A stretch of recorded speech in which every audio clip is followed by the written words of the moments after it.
In this video, we will be doing class 6 maths chapter 5 exercise 5.2. So let's see question 1. Question 1 is, what fraction of a clockwise revolution does the R end of a clock turn through when it goes from A3 to 9? Means ये question में हमसे ये पूछा गया है कि अगर एक क्लॉक है, वो क्लॉक अगर 3 o'clock से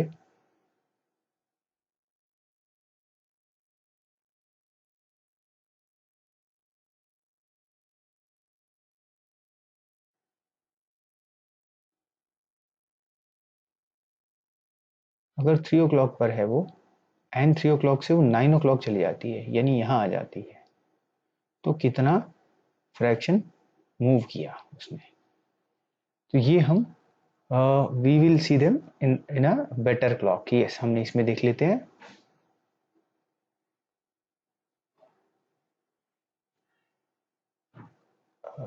आर हैंड जो है वो 3 पर है और 3 से 9 पर मूव कर रहा है. सो 9 पर मूव कर गया, यानी कि वो यहाँ से ये ऐसे ऐसे इधर मूव करा और 9 पर पहुंच गया. तो कितना फ्रैक्शन उसने मूव किया है ऑफ रिवॉल्यूशन? तो अगर हम ये देखें तो ये टोटल 180 डिग्री यानी स्ट्रेट एंगल मूव किया है. तो ए पार्ट को हम करते हैं. तो hour hand has moved 180 degrees if it moves from 3 to 9. अगर वो 3 से 9 पर आता है, 3 ये है और 9 ये है, तो वो एक स्ट्रेट एंगल चलता है, यानी 180 डिग्री. तो स्ट्रेट एंगल इज 180 डिग्री. तो 180 डिग्री कितना रेवोल्यूशन होता है, हमने पिछले वीडियोस में पढ़ा था. 180 degree is equal to, if we have to convert it into fraction, तो पूरा जो कंप्लीट एंगल होता है पूरा मूव करने पर, अगर 12 से कोई आर एंड चल रहा है तो वो पूरा चलने में, एक फुल रिवॉल्यूशन करने में 360 डिग्री होता है, और वो एक फुल रिवॉल्यूशन होता है. तो हम लिख सकते हैं 360 degree is equal to 1 revolution. Revolution को हम REV लिख रहे हैं. तो 180 degree will be 180 upon 360 revolutions. 0 से 0 कट हो गया, 18 1 जा 18, 18 2 जा 36, तो आ गया 1/2. सो 1/2 revolution is the answer. So that is how we have to answer these questions. ये हमारा A part का आंसर हो गया कि from 3 to 9 if our hand moves it will move half revolution. ऐसे हमको ये क्वेश्चन को आंसर करना है. Let's see the other question. Other question is B part 4 to 9. तो इसमें भी if an R hand moves from 4 to 7, 4 ये है एंड 7 ये है, तो 4 to 7 में मूव करने में कितना मूवमेंट हुआ है? 1, ये 1 है, ये सेकंड, और ये 3 नंबर्स मूव हुआ है. 4 से 5, 5 से 6, 6 से 7. सो 3 नंबर्स मूव हुआ है. तो जब हम 12 से अगर 3 पर आते हैं तो भी 3 नंबर मूव होता है. 1 2 3 नंबर्स मूव होता है, तो वो 90 डिग्री होता है. तो ये भी, दिस इज ऑल्सो 90 डिग्री और right angle. And moves 90 degrees. An R hand moves from 4 to 7 and moves 90 degrees. तो ये 90 डिग्री मूव हुआ है। तो if it is 90 degree then we can write 360 degrees is equal to 1 revolution, हमें मालूम है। सो 90 degree कितना रिवॉल्यूशन होगा, 90 अपॉन 360। तो 0 से 0 कट हो गया, 9 1 9 और 9 4 36, तो 1/4 रेवोल्यूशन। ये हमारा आंसर हो गया इस क्वेश्चन का, 1/4 रेवोल्यूशन। अब थर्ड पार्ट देखते हैं। थर्ड है 7 to 10। तो ये आर एंड 7 पर था और 10 पर चला गया, ये मूव किया है इतना, और ये है 1 2 एंड 3। तो 1 नंबर, 2 नंबर एंड 3 नंबर। अगर 3 नंबर मूव करता है तो ये एक राइट एंगल चलता है। जैसे अगर हम एक और बार देखते हैं इसको अलग से, जैसे अगर हम ये 3 है, ये 6 है, ये 9 है, ये 12 है, 1 2 3 4 5 6 7 8 9 10 11। तो अगर 3 पर होता है, 12 पर होता है और 3 पर आ जाता है तो कितना मूव करता है, 1 नंबर, 2 नंबर एंड 3 नंबर्स। तो 3 नंबर मतलब हमें पता है 90 डिग्री होता है। तो ऐसे ही 7 से 10 पर मूव करेगा तो भी 3 नंबर ही चल रहा है, इसलिए ये भी 90 डिग्री है। तो if it is 90 degree we can write if an R hand moves from 7 to 10, it moves 90 degrees. It moves 90 degrees. So if 360 degree is equal to 1 revolution, then 90 degree is equal to 390 upon 360 revolutions। और 90 upon 360 होता है, 0 से 0 cut गया, 9 1 9 9 4 36, तो 1/4 revolutions, 1/4 revolution, ये हमारा answer हो गया।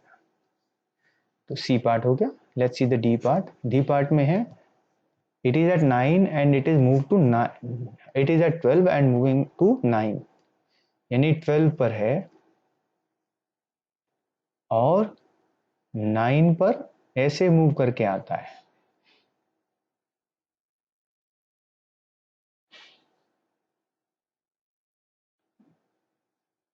ये ऐसे मूव किया तो ये कितने पॉइंट चला, कितने नंबर, 1 2 3 4 5 6 7 8 एंड 9 पॉइंट्स चलाए हुए।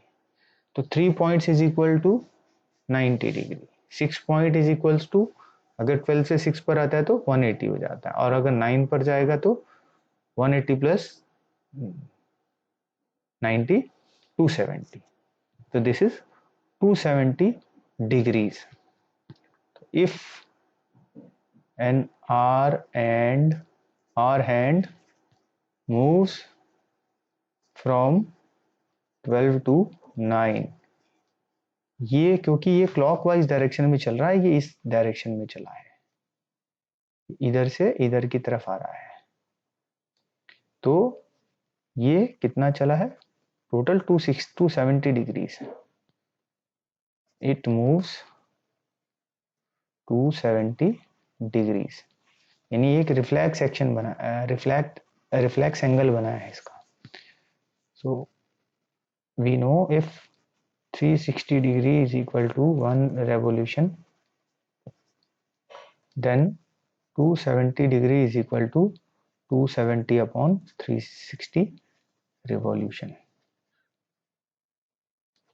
0 से 0 कट, 9 3 जा 9 4 जा, तो आंसर इज 3/4 revolutions। तो ये हमारा आंसर है इस क्वेश्चन का, that if an R hand moves from 12 to 9, it moves 3/4 revolutions। तो ई पार्ट है the hour hand moves from 1 to 10, यानी 1 से 10 तक आया। तो पहले it was at 1 and it is now gone to 10। तो ये इस तरफ से नहीं आया है, जो ये है इससे नहीं आया है, ये नहीं है, बल्कि ये क्लॉकवाइज मूव करके आया है, ये इधर से आया है ऐसे मूव करके, और 1 से 10 पर आ गया है। तो ये कितना मूव हुआ है, 1 2 3 4 5 6 7 8 एंड 9 पॉइंट्स मूव हुआ है। तो ये एंगल जो है, ये एंगल मूव किया है, और ये एंगल कितना होगा, 1 से अगर 7 पर आ जाता तो ये स्ट्रेट एंगल होता है, यानी 180 हो जाता, और अगर 7 से 10 पर आता तो ये 90 हो जाता। तो 180 प्लस 90 हो जाता है, total angle is 270। So if an R hand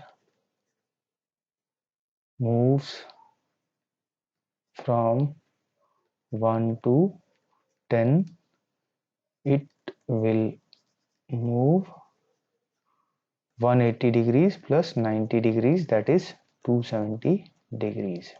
तो ये 270 डिग्रीज चलेगा, ये 90 और ये 90 है और ये 180 है, तो 180 plus 90 270 degrees।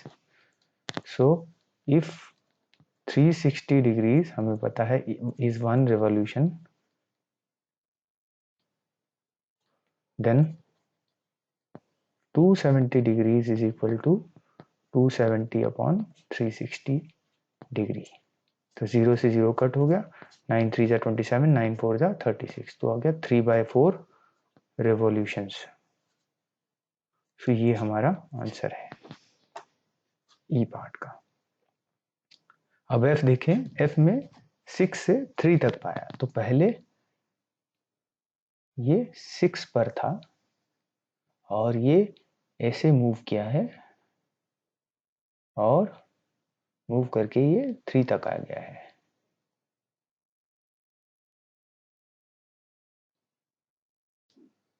तो ये जो है क्लॉकवाइज डायरेक्शन में मूव किया है, यानी 1 2 3 4 5 6 7 8 एंड 9 पॉइंट्स मूव किया है। अगर ये 6 पर होता है और 6 से सीधा 12 पर जाता है तो ये हो जाता है 180 डिग्रीज, और 12 से जब 3 पर आता है तो ये होता है 90 डिग्रीज। तो टोटल मूव कितना है, 180 प्लस 90। तो if an hour hand moves from 6 to 3, then it moves 180 degree plus 90 degree, that is 270 degrees. We know if 360 degree is equal to 1 revolution, then 270 degree is equal to, जैसे हमने last question में किया था, 270 upon 360, 0 से 0 cut हो गया, 9 3 जा 27, 9 4 जा 36, तो 3/4 रिवॉल्यूशन। तो ये हमारा आंसर हो गया एफ पार्ट का। तो आई होप ये क्वेश्चन आपको अच्छे से समझ में आ रहा है। आपको रिवॉल्यूशन का फ्रैक्शन निकालना है, तो ये फ्रैक्शन है 3/4 ऑफ द रिवॉल्यूशन। तो ये क्वेश्चन यहाँ पर कंप्लीट हो गया, ये क्वेश्चन यहाँ पर कंप्लीट हो गया है।